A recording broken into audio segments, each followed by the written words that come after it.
Bismillahirrahmanirrahim. Bismillahirrahmanirrahim. Assalamualaikum warahmatullahi wabarakatuh. Alhamdulillah wassalatu wassalamu ala habibina Rasulillah wa ala alihi wa sahbihi wa man walah, amma ba'du. Kita baca niyatul i'tikaf ya. Bismillahirrahmanirrahim. Nawaitul i'tikaf fi hadzal masjid ma dumtu fihi lillahi ta'ala. Saya niat i'tikaf selama berada di masjid ini karena Allah. Alhamdulillah, bapak-bapak dan saudara mengiringi saudara-saudara kita dan keluarga kita yang kata Al-Khatib tadi jumlahnya 4 juta orang yang sedang menunaikan ibadah haji. Semuanya sekarang sedang mulai menuju ke Arafah, muhallilin wa mukabbirin wa musabbihin wa mustaghfirin. Mereka bertahlil, mereka bertakbir, mereka bertahmid, dan mereka beristighfar. La ilaha illallah Muhammadur Rasulullah, alhamdulillah, subhanallah, walhamdulillah, wa la ilaha illallah, wallahu akbar. Dan mereka membaca talbiyah labbaik Allahumma labbaik. Maka kita di tempat ini mengiringi 4 juta saudara-saudara kita itu juga ikut mendoakan mereka semua, ya, keluarga kita dan seluruh umat Islam yang menunaikan ibadah haji, mudah-mudahan mendapatkan haji yang mabrur. Amin ya rabbal alamin. Sambil kita membaca, ya, mengaji, yang kebetulan ini ayat ke 211 ya, dari suratul Baqarah, yang mengingatkan kita tentang pentingnya bersyukur kepada Allah Subhanahu wa ta'ala. Ada orang-orang dan satu kelompok manusia yang Allah Ta'ala berikan demikian banyak tanda kebesaran Allah, tapi tidak bisa dia syukuri. Maka nikmat pun berubah menjadi musibah. Ayat 211, A'udzubillahi minasyaitonirrajim. Bismillahirrahmanirrahim. Sal, tanyalah. Sal, tanyalah. Wahai Muhammad, Bani Israel, tanyalah kepada Bani Israel, yaitu anak, cucu, dan keturunan dari Israel. Israel itu adalah nama lain atau sebutan bagi Nabi Ya'qub alaihissalam. Isra artinya abdun, il artinya Allah, bahasa Ibrani. Jadi Israel, Abdullah. Nabi Ya'qub disebut juga dengan Israel.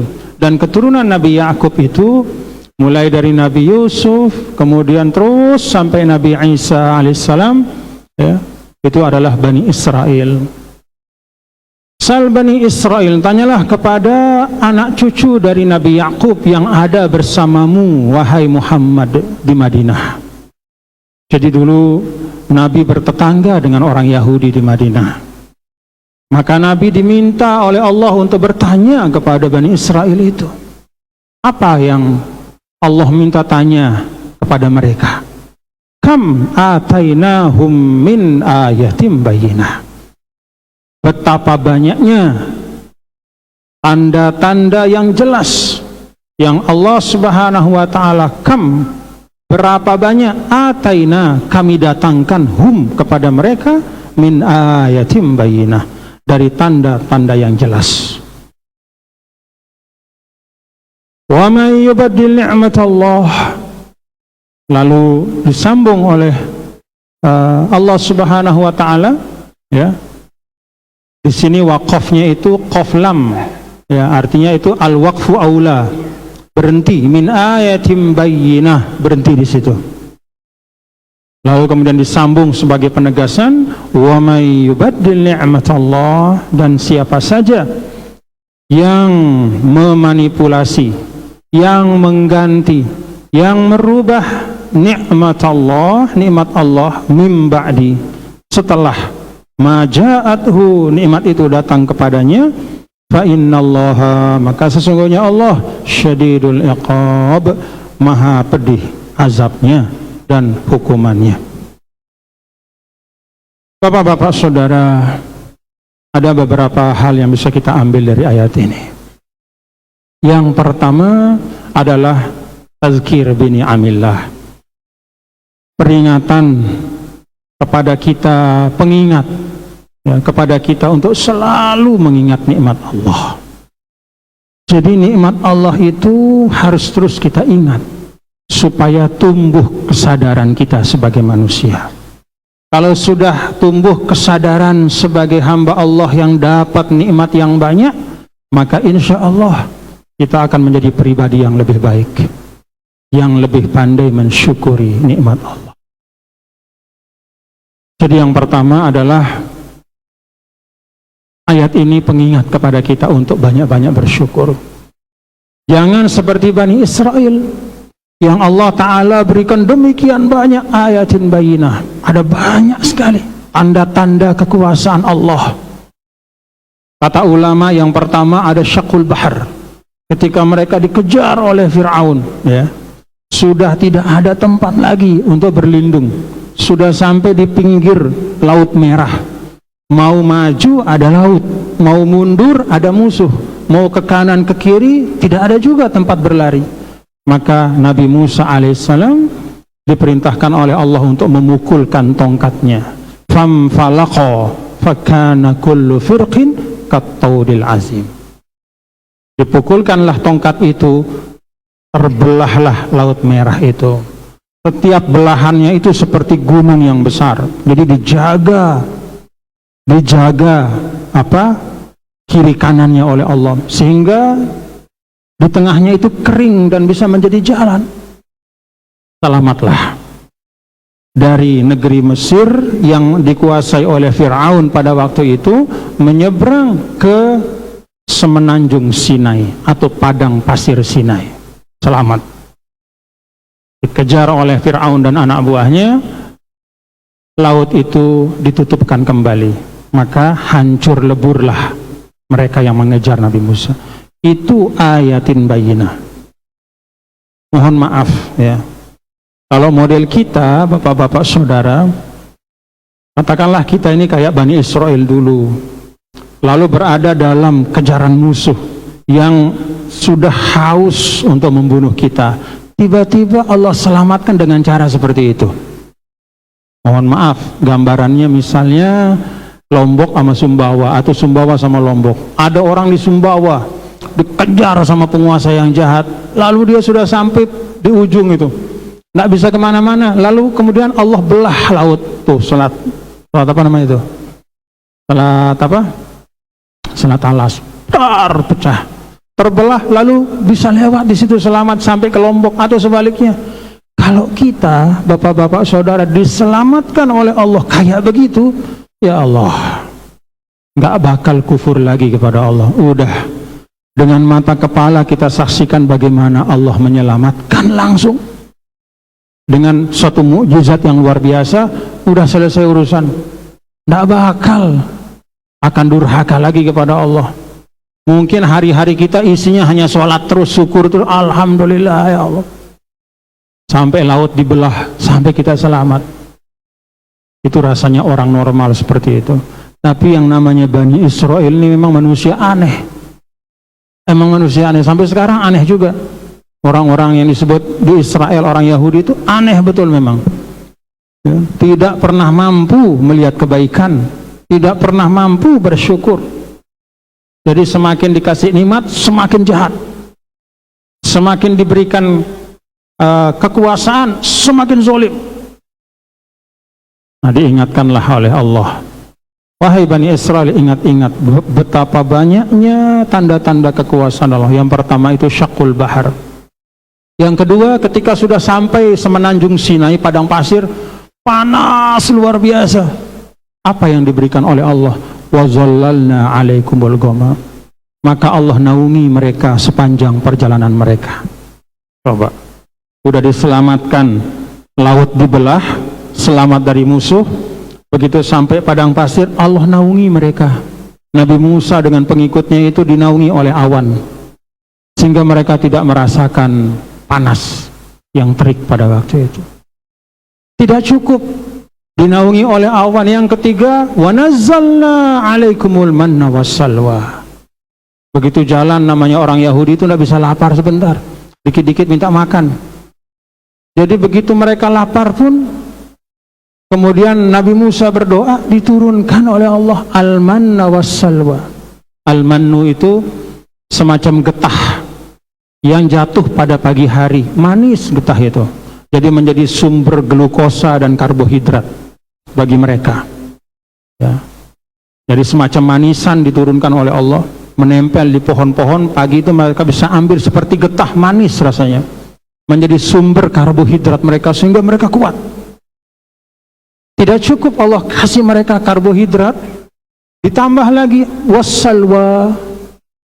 As-salwa itu apa? Semacam burung, apa nama itu? Burung puyuh.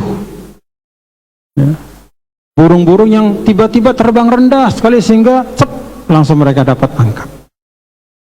Jadi seakan-akan burung itu yang datang kepada mereka, menyerahkan diri untuk kemudian diambil, kemudian dimakan, diolah dan dimakan sebagai sumber protein untuk mereka. Coba, sayangnya Allah, sudah dikasih karbohidrat untuk tenaga, dikasih juga protein supaya pikirannya sehat, masih juga kufur kepada Allah. Setelah itu kemudian Allah Ta'ala juga memberikan ada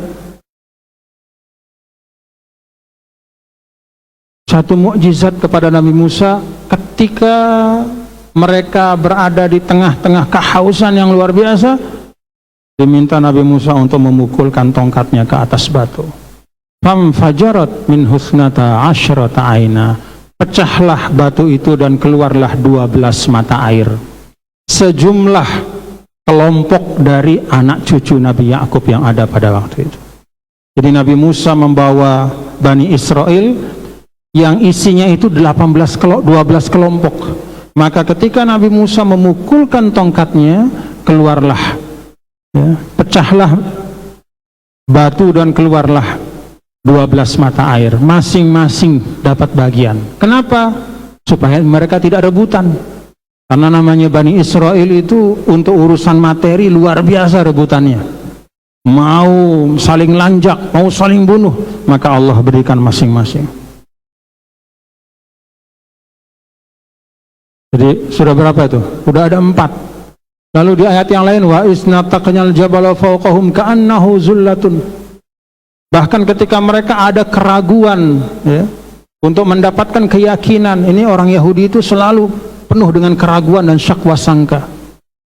Jadi tambahan mukjizat, tambahan tanda-tanda kuasa Allah itu tidak menyebabkan mereka makin yakin, tapi terus saja ada ketidakpuasan. Maka kemudian Allah angkat gunung sebagai penanda kekuasaan Allah. Kalau kita melihat gunung Rinjani tiba-tiba naik, udah selesai urusan, nggak berani macam-macam kita. Kalau mereka tidak, masih saja. Maka di sini diingatkan oleh Allah Subhanahu wa Ta'ala, wahai Muhammad, tanya mereka betapa banyaknya karunia-karunia yang terlimpah dari Allah. Laut dibelah, dinaungi oleh awan agar mereka tidak kepanasan, diturunkan makanan terbaik dari langit oleh Allah, diberikan mereka air dari mata air yang jernih, dan bahkan diperlihatkan bagaimana kekuasaan Allah langsung kepada mereka. Nah, ini menjadi refleksi bagi kita, bapak-bapak, saudara-saudara, ya memang kita tidak pernah dapat nikmat, ya, karunia laut dibelah untuk kita, ya.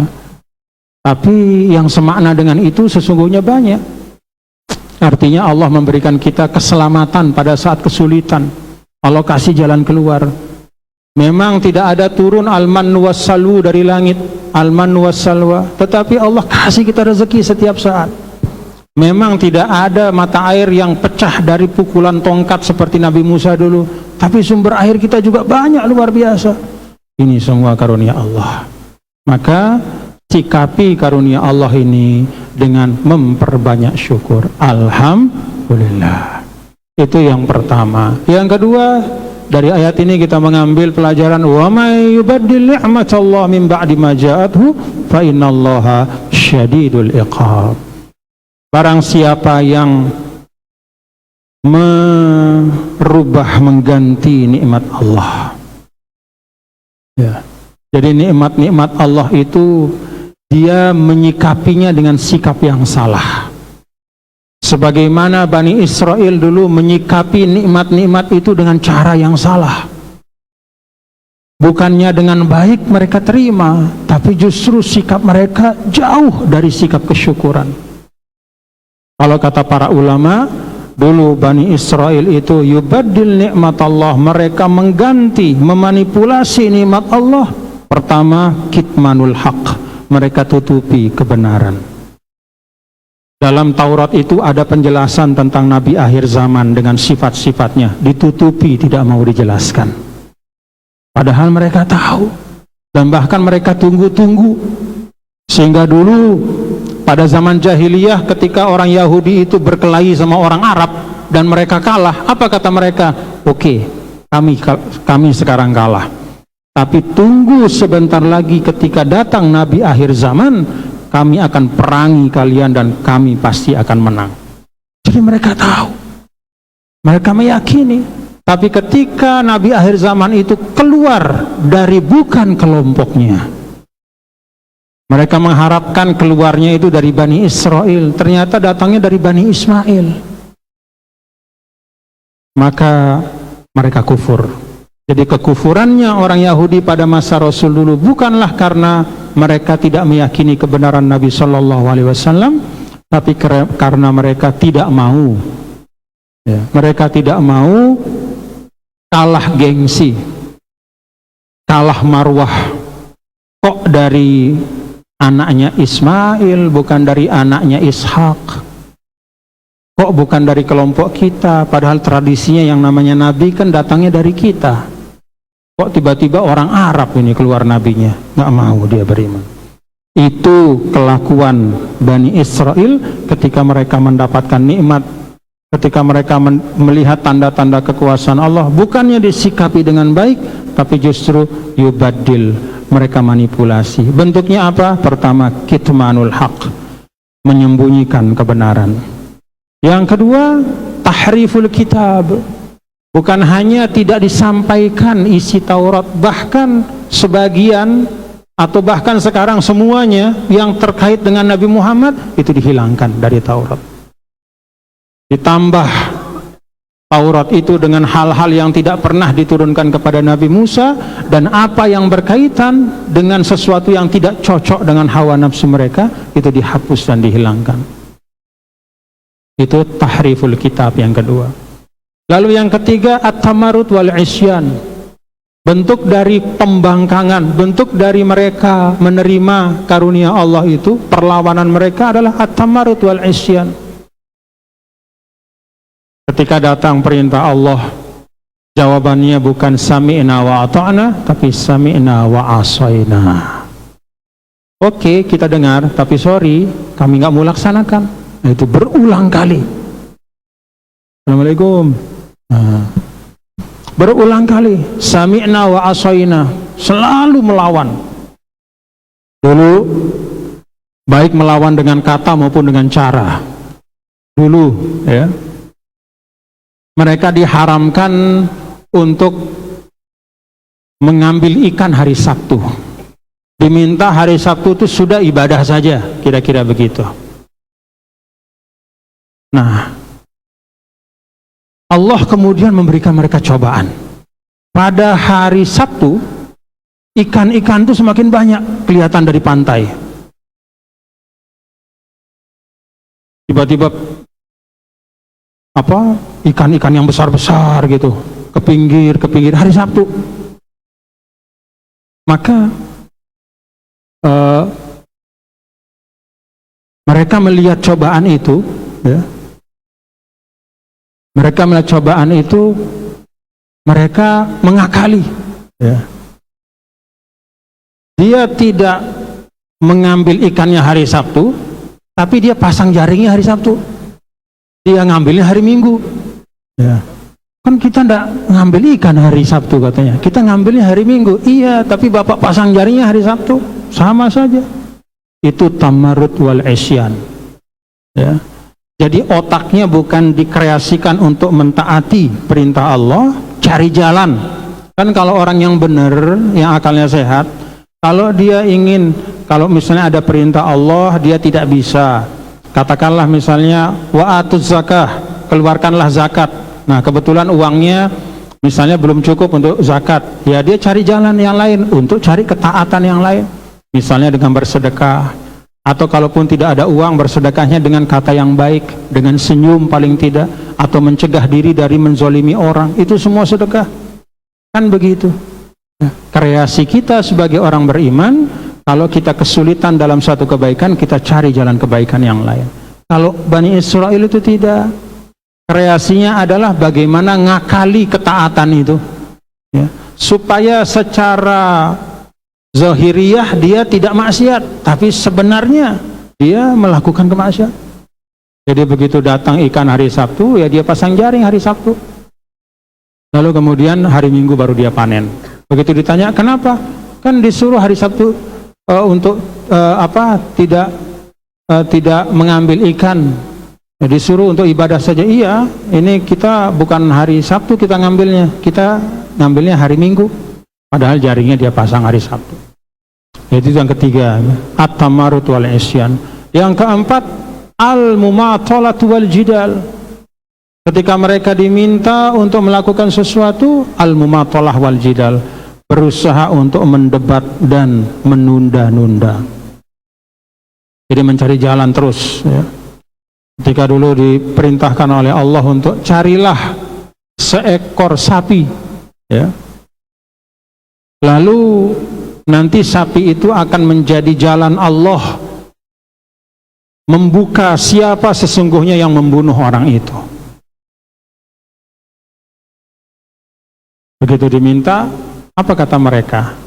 Karena malasnya untuk melaksanakan perintah Allah, coba tanyain, ya,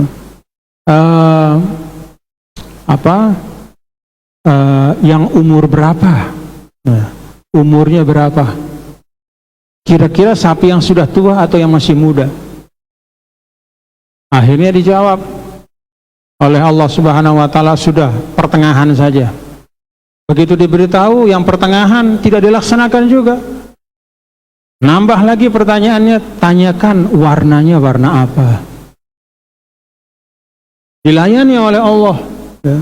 Beritahu mereka warnanya warna kuning. Sudah diberitahu warnanya, masih lagi nanya, innal baqara tasyabaha alaina. Detailnya kayak apa? Coba. Detailnya kayak apa? Padahal yang kuning pun dia belum jumpa. Ya, yang kuning pun saat itu belum jumpa. Tapi saking mumatalah wal jidal, sangat suka, ya, mendebat kebenaran. Ya, maka mereka memilih untuk mendebat Allah. Akhirnya apa? Syaddadu fasyaddadallahu alaihim. Ketika mereka menanyakan hal-hal yang tidak perlu, maka Allah pun memberikan mereka kewajiban yang berat. Maka disuruh nyari la faridun wala bikrun, kemudian yang warnanya safra, kemudian tusirul ardo wala tasil hars, ya. Sapi yang tidak pernah dipakai untuk membajak sawah, yang tidak pernah digunakan untuk mengambil air, yang betul-betul dipelihara, kan susah nyarinya. Sudah kuning warnanya, sapi yang tidak pernah membajak sawah, yang tidak pernah membawa air, kan sulit. Pada saat masa itu masyarakatnya menggunakan hewan untuk bekerja. Apa pelajarannya? Jangan mempersulit sesuatu. Kalau Allah sudah memberikan perintahnya, kita kerjakan. Jangan terlalu cerewet. Kerjakan sesuai kemampuan kita. Kerjakan sesuai kemampuan kita. Lalu yang terakhir, yang kelima, ya, kelakuan dari Bani Israel itu adalah qatlul anbiya. Jadi ketika mereka dapat nikmat yang banyak, tanda-tanda kekuasaan yang beragam, pertama kebenaran mereka sembunyikan, yang kedua kitabnya mereka rusak, mereka ganti, tambah kurang. Lalu yang ketiga, mereka terima perintah Allah dengan kemaksiatan, penolakan, pengingkaran. Yang keempat, kalaupun mereka terima dengan berat hati dan tidak ada keikhlasan. Lalu yang kelima, qatlul anbiya. Bahkan kalau mereka sudah tidak suka kepada ajaran kebenaran, dianggap merugikan kepentingan dunianya. Dia anggap Nabi itu merepotkan dengan ajaran-ajarannya. Apa yang mereka lakukan? Qatlul anbiya. Mereka bunuh para nabi dan para rasul. Nah, di sini pengingat kepada kita, ya, jangan kayak begitu. Kan Al-Quran itu hidayah untuk kita. Jadi kalau kita mendengar tentang Bani Israel yang seperti itu, maka kita sebagai umat Islam jangan meniru sifat-sifat mereka. Kalau ada sesuatu yang memang benar, katakanlah itu benar. Ya. Jangan untuk kepentingan jangka pendek, kepentingan sesaat, lalu kebenaran itu dibuang. Lalu jangan merubah tuntunan agama untuk kepentingan kelompok. Ya. Ada ayat ditafsirkan sesuai dengan hawa nafsunya. Ada hadis ditafsirkan sesuai dengan keinginan dan pendapatnya. Tidak dibiarkan hadis itu bicara apa adanya. Tidak dibiarkan Al-Quran itu menjelaskan kandungan dirinya, tapi dipaksa supaya sesuai dengan apa yang dia inginkan. Lalu yang ketiga, jangan sampai kita juga ada at-tamarrud wal isyan, ngangguk-ngangguk, enggih-enggih. Ketika Al-Quran mengatakan wala tanabazu bil alqab, kita ngangguk-ngangguk. Jangan saling melabelkan diri dengan label yang buruk. Kita ngangguk-ngangguk, keluar dari masjid, kita umpat orang. La yaskhar qaumun min qaumin, jangan sekelompok menghina kelompok yang lain. Ngangguk-ngangguk, begitu keluar, kita jelek-jelekkan orang yang berbeda dengan kita. Kita anggap kelompok kita yang terbaik. Yang bukan kelompok kita itu kita anggap kita nomor 2 kan. Nah, ini pengingat. Fa innallaha syadidul iqab. Ingatlah bahwa balasan Allah itu sangat pedih.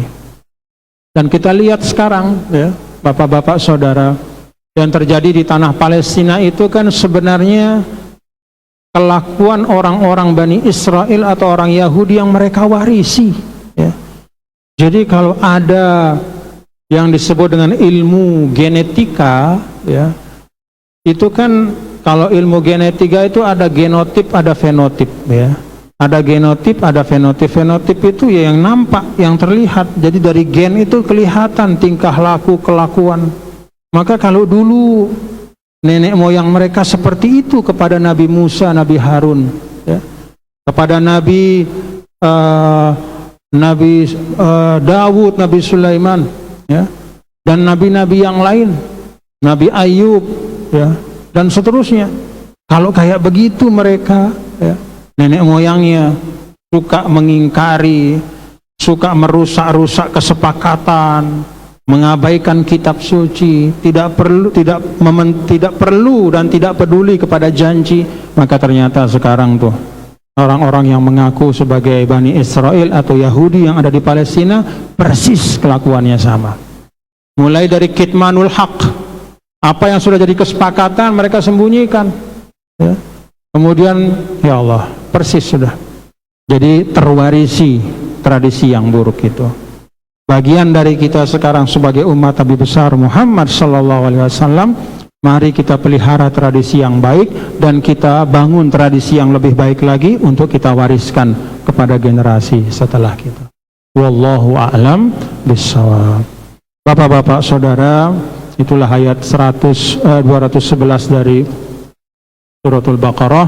Mudah-mudahan kita bisa mendapatkan pelajaran dari apa yang Allah sampaikan dalam ayat ini. Dan terakhir, nah ini kebetulan sekarang kita akan masuk kepada hari-hari yang kata Rasul Shallallahu Alaihi Wasallam, ya, apa di dalam hadis itu, ma'amila ibnu Adam yauman nahri, ya, ahabba ilallah min iraqati dam, atau kama qala alaihi salatu wassalam. Kita akan masuk kepada hari-hari di mana ada satu ibadah yang sangat istimewa dalam 4 hari yang akan datang, mulai tanggal 10, 11, 12, 13 Zulhijjah.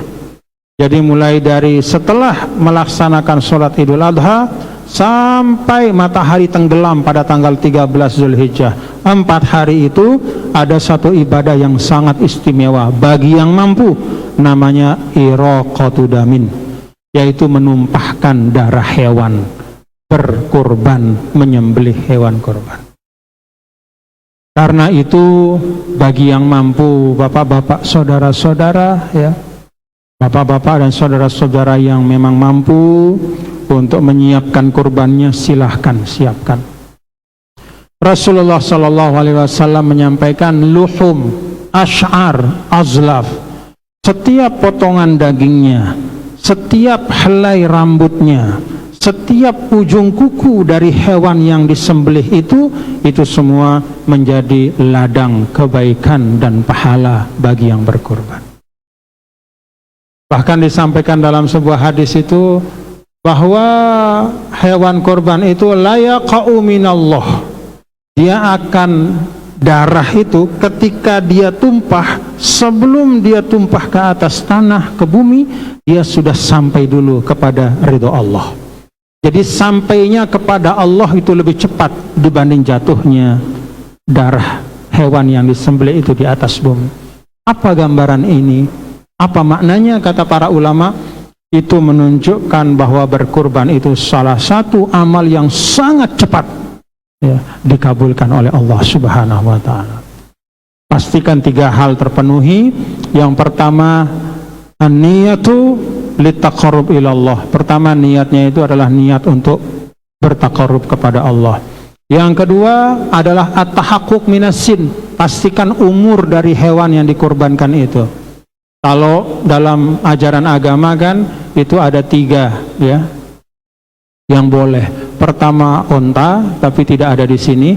Yang kedua adalah sapi. Yang ketiga domba atau kambing.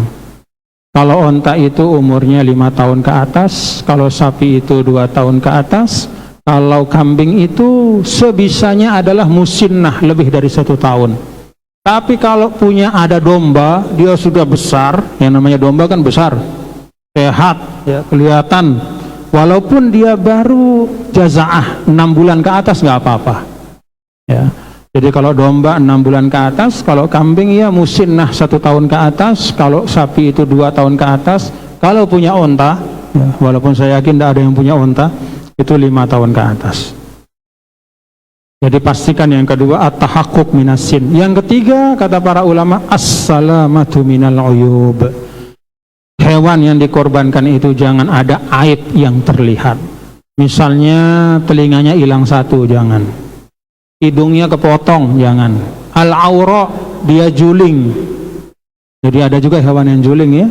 Lihat dari depan tuh, mata kambing, gitu kan, mbek gitu. Kalau dia ngeliat kita, bagus. Tapi kalau mbek kita bilang, tapi dia nggak keruan-keruan, aib yang kalau dia dijual itu menurunkan harganya, menjatuhkan harganya. Ya. Kemudian termasuk juga arja yang pincang. Ya, pokoknya salamah minal uyub yang terlihat lah. Ya, kalau dalamnya itu kan kita nggak tahu, ya. Tapi misalnya hidungnya, telinganya, matanya, kemudian terlihat misalnya dia, mohon maaf, ya, misalnya dia kurapan kambing itu yang membuat dia kalau dijual jangan, ya. Atau dia pincang, jangan. Kalau sudah kelihatan dia sehat, ya, itu. Jadi pertama pastikan niatnya lillahi ta'ala, yang kedua umurnya cukup, dan yang ketiga tidak ada aib yang bisa terlihat oleh mata kita yang mengurangi harganya. Kalau itu tercukupi, bismillah. Dan yang tentu yang paling pertama ada uangnya, ya, jangan pakai uang orang, ya, jadi pakai uang sendiri.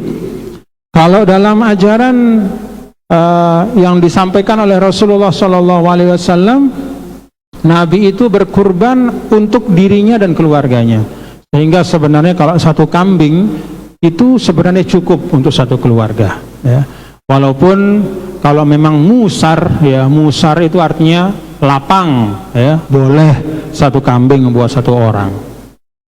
Misalnya kita punya uang yang cukup, kita punya istri, ada anak, misalnya 4, 5, 6, ya sudah masing-masingnya berarti ada 8 ekor kambing. Atau misalnya kita ambil satu sapi itu subuh, ya, jadi sapi itu bagi 7.